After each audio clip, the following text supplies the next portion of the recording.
Tresnanku kowe Banyuwanti kowe ngendi wong ayu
samun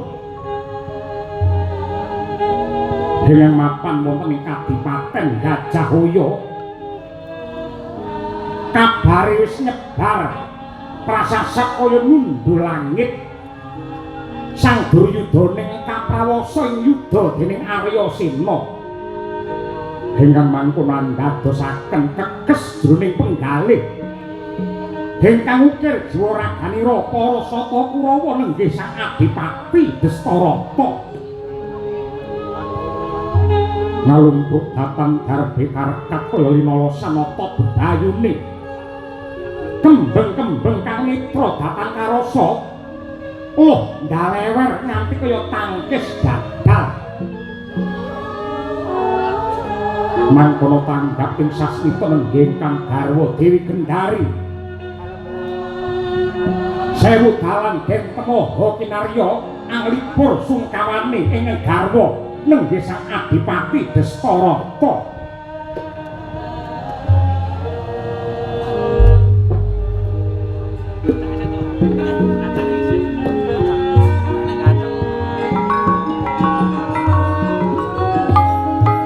rontang-ranting busanane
Surem-surem dewang para kingkin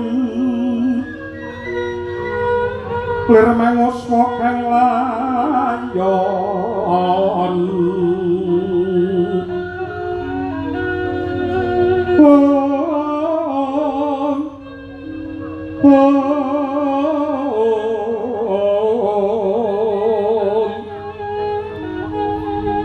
denyo ilang memangise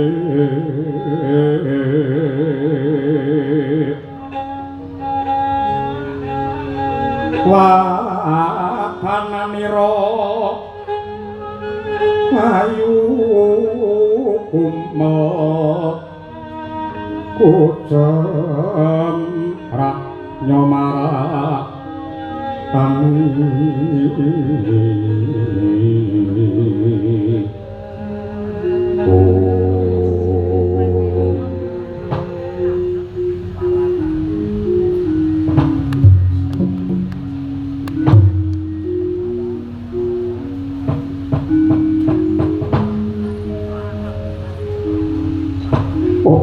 Yuang Agung muga paring pangayoman dumateng kula Pandestarata. Lakon nek paite kaya ngene. Aku iki duwe anak sing cacahe 100. Anakku kuwi cacahe 100 bareng Bratayuda dadi ludes keles tandes tanpa sisa. Ing atase bocah 100 kok siji-siji ora ana sing urip. Kebangetan ya kaya ngene iki entuk-entukane wong tuwa sing kurang permati nglowentah karo anak gandeng aku ngrumangsani wuta ora weruh dalan anakku ndak pasrahke marang pamane sing jenenge Patih Sengkuni Kurawa ora dituntun marang dalan bener malah diloropake ana jurange kanista lan kerusakan ya mergo rina wengi mung ngumbar kamurkan satemah dadi panandange liyan dadine kaya ngene bareng Bratayuda dadi kabeh do ngunduh marang tandurane dhewe-dhewe mula bener para pinter kae duwe anak ki sing apik ora perlu akeh-akeh loro utawa telu nek jane wis cukup Nabiyanto bandane pirang-pirang sugih kliwat yen anake iki akeh ya iso ngopeni iso gedhekke ning bab kapribaden moral budi pekerti langka bisa dadi wong apik wong utama. Ing atase wong anake nganti 100. Ya mergo pancen bojoku sing jenenge Ndari pancen yo karep kaya ngono kuwi. Aing gumun anggere wong wedok bapuke nonong nyega bangsa kaya ngono kuwi. Lek ku ngladeni karepe bojo saben wengi ora enak lerene nganti babak-babak dengkul kaya pedhot-pedhot boyokku. Wong wedok dicak leren sewengi parandene malah ngamuk. Lambene le nyongot nganti kena nyantolne kethu. Apa-apa dimusuh anggere dituruti kekarepane. Senengane lunga saka omah mareng mulih numpak Gojek. Ndari. Wong wedok nek kaya ngono Ndari. Wong sewu Kakang Adipati. Perkawis menika mboten rampung menawi namung dipun getuni lan dipun tangisi. Nah, kowe Nabiyanto wong wadon kowe uduwa panemu. Antarane lanang lan wadon ing palungguhan iki derajat iki padha ora ana sing beda. Mula kowe tak menangake ngudal gagasan yen nglakoni kaya ngene panemune Gendari piye. Wong sewu wonten tetembungan tiyang jaler menika badhe muntap kanepsanipun menawi